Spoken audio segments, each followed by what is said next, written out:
We are families, we are caregivers, we are parents to children with disabilities and medical complexities. We are rarely familiar. We get together to learn, to relate, and to laugh a lot while we share each other's unique family experiences of raising the rarest of the rare.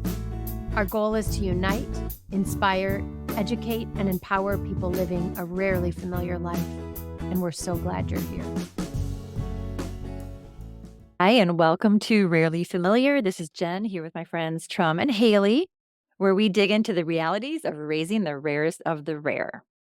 So this podcast episode is going to be special. It's our introduction to how we met, why we're doing the podcast, who our kids are, for goodness sake, and why do we want to do this? What is our goal? So welcome and hello. And why should anyone care? Right? Why should anyone care? We care. We care so much. That's why we're here today. Yeah. How are you two doing? We're recording in January, so it's just that time of the year where our kids just get sick nonstop, and it's just been a rough week. Tram had to switch her whole office down so she can keep an eye on Sadie. And know. So Sadie all of a sudden had a cough and was crying and whining, and should have tested her oxygen levels, and lo and behold, she needs oxygen. So she just started needing oxygen when she gets sick. So her little lungs just need to. Yep. But we move on. We're all three of our kiddos are under the weather right now. And we're Well, all based January. in Minnesota. And if you know anything about Minnesota in January, it is cold. And it was just this past weekend was minus 35 degrees Fahrenheit. Was that the wind chill or was that? That was the wind chill. Yeah. Yeah. Like I was up at a cabin. It was -7 for the high for temperature, right? So Anything below zero is just there's really no way to understand. the In worst. Minnesota, all we do is talk about the weather. That is all we do. Of course. Let's talk more about it. Just kidding. I know, right? First, can I just tell you guys that a rare occasion happened for me this past weekend? I was able to sneak away to a cabin in the woods northeast of Duluth, about 40 minutes. So we're talking way off the grid. There was no internet service. We got cell service, but not great. And we're hunkered down. It's freezing out. There's 6 of us women. Most of us are single moms. I'm the only one with a child with a rare condition. And Tram and I are back here living vicariously through your. Yes. But this is it was a rare experience. And I found myself relaxing so much to the point where I didn't even want to do anything. Like we were just lounging. We did all kinds of stuff. I don't need to get into it. But coming back to real life and going, oh my gosh, I've got to get organized. It takes a second. I think we're Respite is going and so doing good for us. It's so good and so rare. I know it's hard for us to find. But when we can find it, oh, is it like a reset? Anyway, I'm excited to start 24 now, 2024. So Here we are. I'm glad you got away. thank you. So yeah, do you guys want to talk about how we met? Who remembers when we first met? I think we all have different stories. I think so too. I think the universe just what we can all agree on is like the universe brought us together for various reasons. And I think it ended up in the yoga room, right? Yeah. And we were all, and it's like a yoga for Bloom's yoga for moms. And we all met there.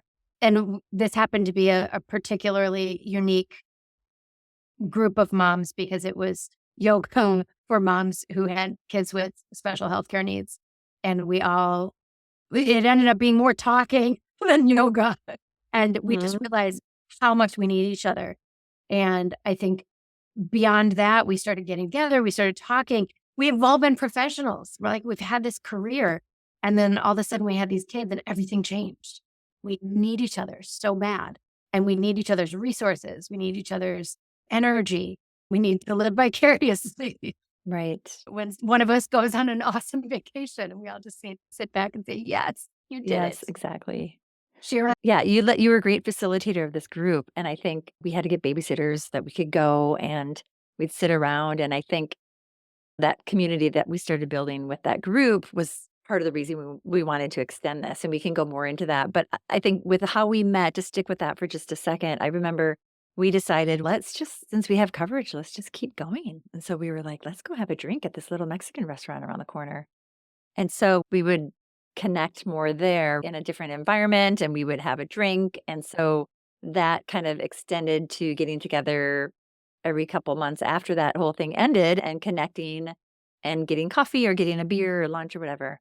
I think you So realize, like, we all liked each other. We liked hanging out. When you're looking for people, when you're trying to find your people, right? Mm-hmm. You you have to cast a pretty wide net.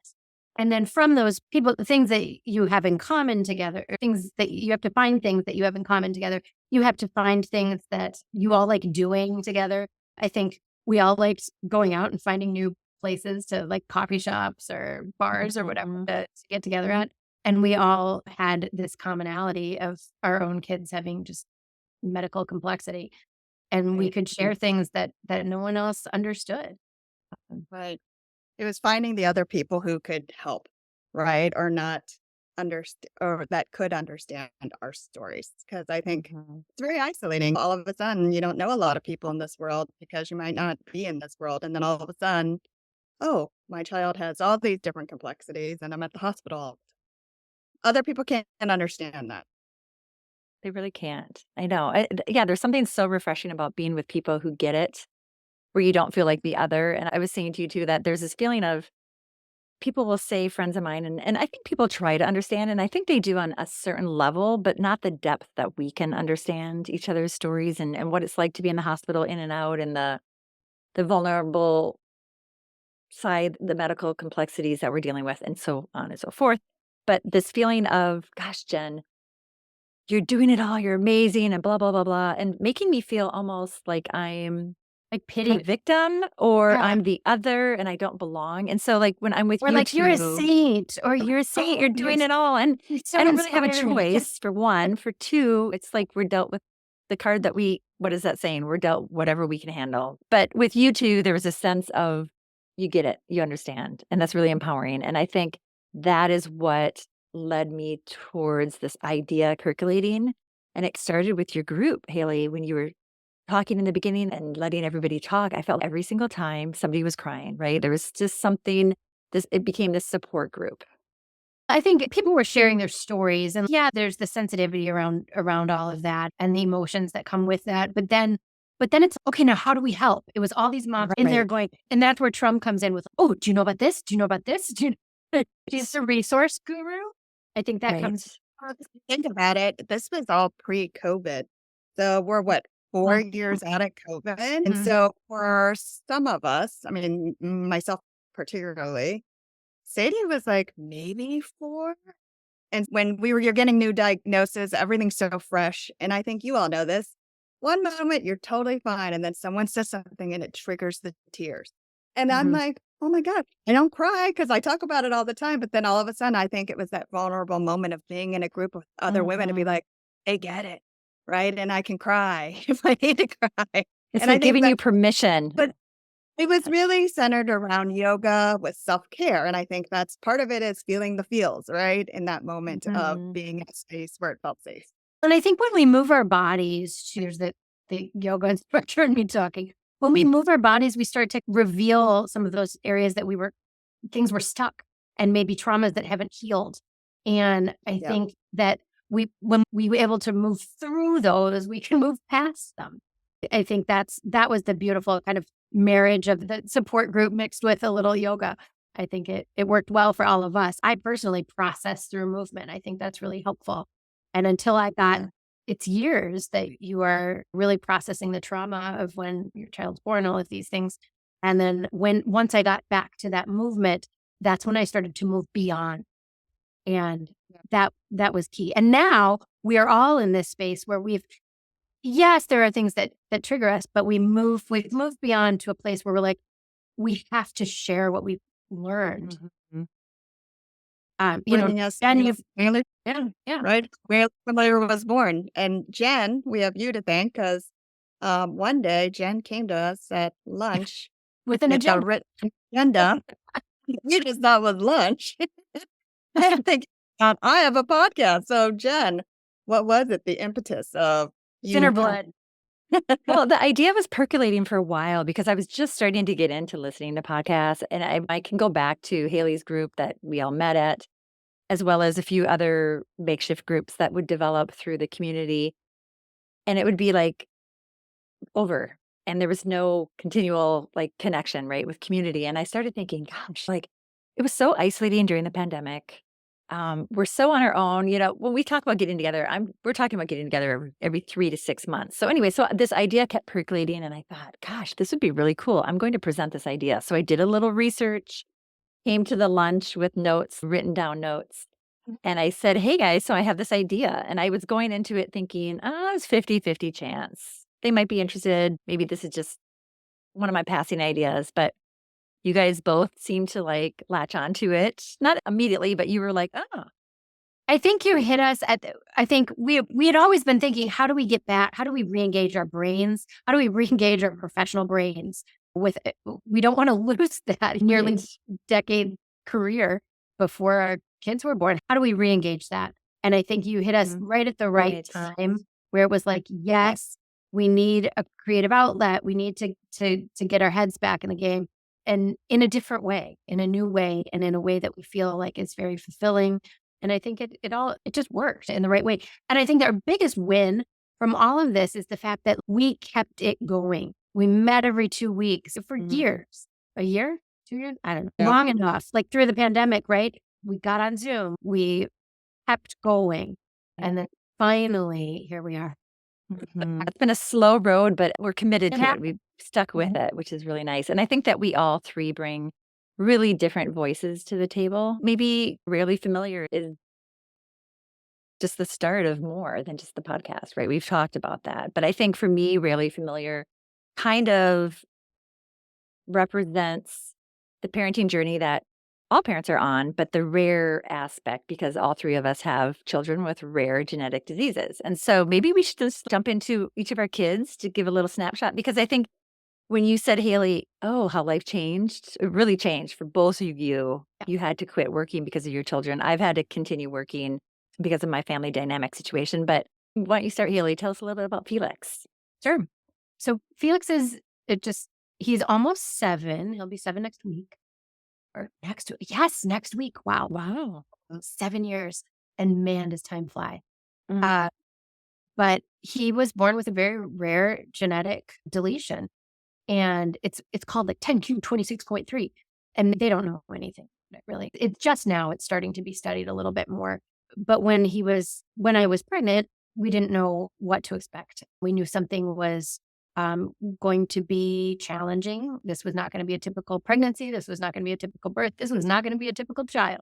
What we've learned since then, we were in hospital for, I don't know, 70 days. It was around 3 months, right when he was born. We learned all kinds. There was a diagnosis every 2 minutes. We learned so much, and so much was being thrown at you, right? It was heavy. Those first couple of years were heavy. There was a lot going on. There were a lot of surgeries. But what I have now, right? He still uses a GJ tube. He still has bilateral hearing loss. He uses a wheelchair. But I have a fun kid with a great personality, a head of curly blonde hair. He uses a little iPad to communicate. And he's a lot of fun. And he is his own unique, awesome human being. And I can honestly say this now, and it almost chokes me up because it took me a long time to get here, but I would not change a thing, right? Everyone asks all the time, would you change? Of course you want your kid not to have a disability, but the kind of people this has brought into our life it has enhanced and grown our lives and our hearts in more ways than we could imagine. But he is an awesome kid. He's changed my life 100% for the better. He changed our whole family's life. But yeah, he's got a lot of complexity. We're seen by pretty much every specialty that exists. I'll put it that way. Yeah. Yeah. But you need to tell us about his middle name. That's one of his names. Hashtag Felix Neptune. Yeah, no, his brothers named him. His name's Felix. And yeah, his brothers came up with his first name. And then his dad and I, Tim, came up with Neptune. So Felix Neptune. Great name. Yeah. He's an amazing awesome. little kiddo. He's almost 7. Holy crap. Wow. And Oh. Sadie is how old, Tram? Sadie is 8, and I keep looking off to the side. You might hear some kicking and noises because she's home today, right? Sadie, how old was Sadie when I met you, Trum? So how Haley and I met way back as we share a hard of hearing Oh, that's early okay. intervention teacher. And so that's one commonality that Sadie and Felix have is the hard of hearing. Technically, is deaf, profoundly deaf without her hearing aids. With her hearing aids, she can hear moderate to mild sound. But yeah, she's 8. She's in second grade because I held her back when we had online distance learning. She really didn't get much out of it. We knew in utero that she had a heart defect. That's the only thing I knew. But then we had a double whammy. I was also diagnosed with a rare autoimmune while I was pregnant with Sadie. So that's why I'm also home since I'm still recovering. But Sadie, let's see her. So she is deafblind. She can see some with hearing, see some with glasses, and hear with her hearing aids. She's nonverbal. She has epilepsy. Her overall arching diagnosis is that she has an abnormal chromosomal anomaly of balance 4 and 6. Very rare. The only thing that was common with the other cases that they found was the heart defect. But she is wheelchair dependent, eats via J tube. But she is, while she's nonverbal, she's learning hand under hand ASL, and she loves music. She loves to walk in her walker, gait trainer, but she's not the strongest on tenacity. So I have a little bench for her to rest her little head. But she's a strong little girl. She's a fighter. She had The kicker. Oh my gosh, the she's legs, strong, man. but not in all the right Oh. places. Right. Yeah. Like this, we're always this like back and forth. They're weak, but they're strong. But they're weak, but they're Yeah. strong. But she's even keel. So the only time we really ever hear her whine or cry is when she's sick. So all of a sudden it's like high alert when she whines or cries because then we know something's going on. Is she on oxygen right now? Is she? Yeah, well, that's what I just learned is that she needed some oxygen. So she got a virus a year and a half ago, and I think the virus is just there and it just ruminates in her chest. And whenever she just needs a little help. So it's not horrible. We don't need the oxygen all the time. So Yeah, been there, done that. We know how yeah, to do it. those other mamas or families or caretakers that hear that little noise in the background, they know the oxygen condenser noise. So Yeah. Yeah. yeah, Jen, tell us about Julian. Yeah. So Julian is 13, which is amazing. I can't believe it. He's in 8th grade. And we're starting to hear about high school placement, which is shocking. He also has a rare genetic condition. It's called RHOBT-B2 syndrome. It's a gene mutation. It is so rare that when he was diagnosed through exome sequencing back in 2018, there were 14 published cases in the world. So again, extremely rare. Obviously, that number is growing with more testing availability for people. But yeah, Julian presents. So it's along those. I won't go into every challenge, but the big things are he is severely cognitively impaired, right? So that is pretty big on top of being nonverbal. He says some words though. He says says, he can yes. say mama. Yeah, every He time I doesn't say say to mama, somebody say he that. doesn't talk, he goes, excuse me, I can say mama and I can say dada. He functions like a 2 or 3-year-old in terms of what he gets into and his kind of understanding of the world. But yes, he has a couple words. He says Bobby for my son Makai. And so maybe 7 words. And then he knows some sign. We use a communication device. We use picture cards. Nonverbal communication is also very big. And we can understand so much, as well as he sings a lot. So it's not that he's singing words, but he's singing tunes. And so something will trigger him that we'll say, and then he'll start singing it. So he's very engaging. He's very social. He's a very happy boy. He does have some behavioral challenges that pop up. And I think a lot of that stems from not being understood, the communication barrier for him. But he does have some physical stuff too. He has a history of seizures. So he's been in the hospital for that a bit.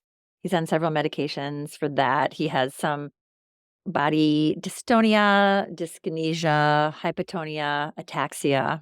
Those are all different movement disorders. Yeah, right. We could go into all of them. Yeah, we could go on and on. Sensory stuff, yada, yada, yada. So he has a lot that he's dealing with and managing, and he's on several meds. And it is, like you said before, it is this journey that I'm on, as hard as it is at times. And I'm doing it as a single mom with 2 boys and a dog, working full time. So it can get very hard.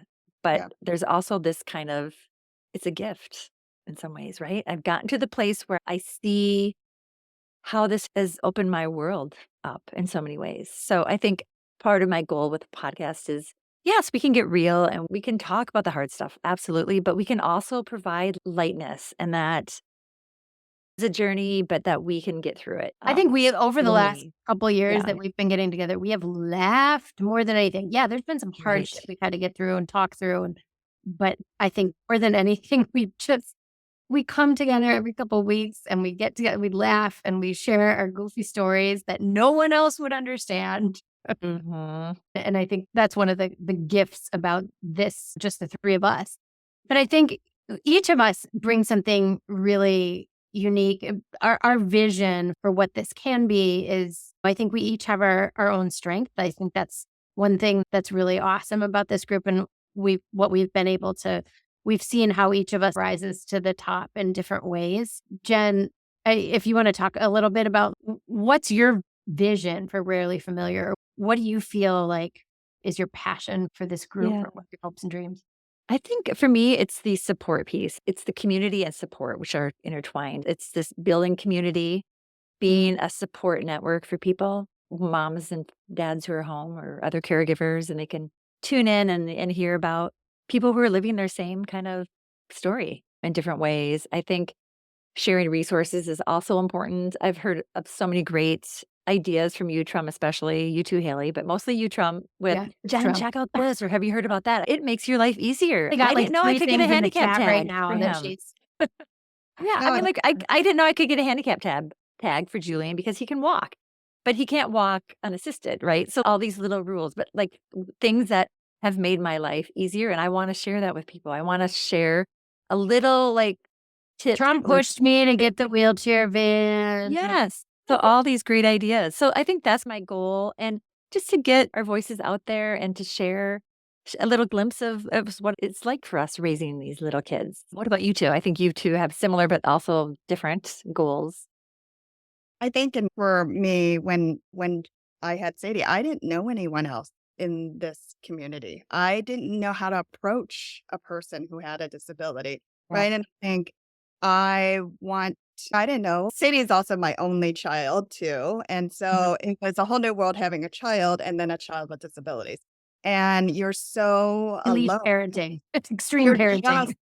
you're just treading water constantly, right? That's what someone said to me. "You're barely treading, aren't you?" And I go, "Barely." I'm like in a floaty, like my kid now, Mhm. right? But, like what I would like to have, for people to tune in is that they can hear maybe a tidbit that will help them, or just know that someone out there has been in their boat and that they're not alone when they're up at 2 a.m. because their kid is up at 2 a.m. partying by themselves in their, bed.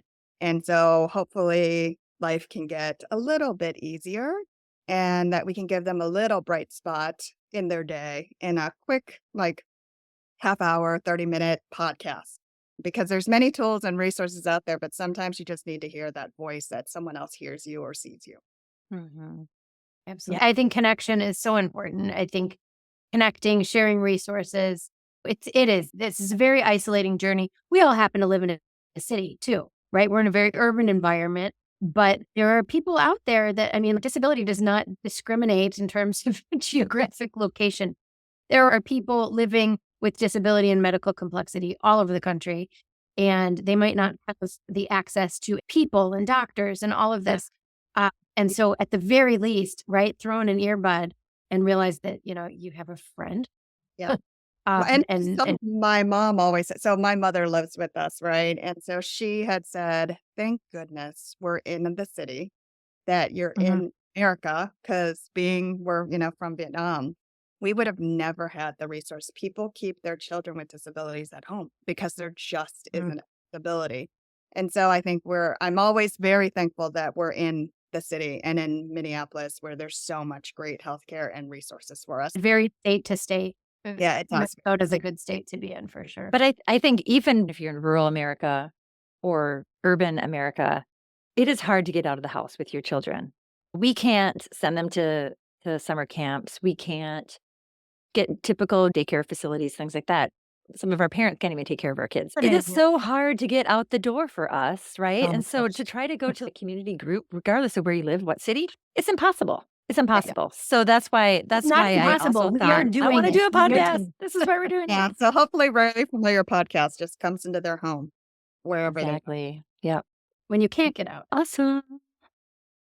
For sure. Thank you for sharing your stories. I know this is a little glimpse into all of our lives and sharing Felix, Sadie, and Julian's story and There are a million our topics. I think when we came together, Yeah. we have a list of 150. Oh, yeah. Can't remember. Yeah, we're gonna launch a whole bunch of cool stuff. We're gonna have great guests on and There's an talk to endless people who are in the world. Yeah, endless supply. supply. Yeah. So please tune in, come back to us. Thank you both, and have a good rest of the day, whatever you get into. I know I have to jump into work. Yes. If you like today's topic or have comments, questions, or thoughts on what else you would like us to cover, please drop us a line at info@rarelyfamiliar.com or connect with us on all the social channels. We'll be back next time with another discussion around living life successfully with rare medical complexity. Thanks for joining us on our journey.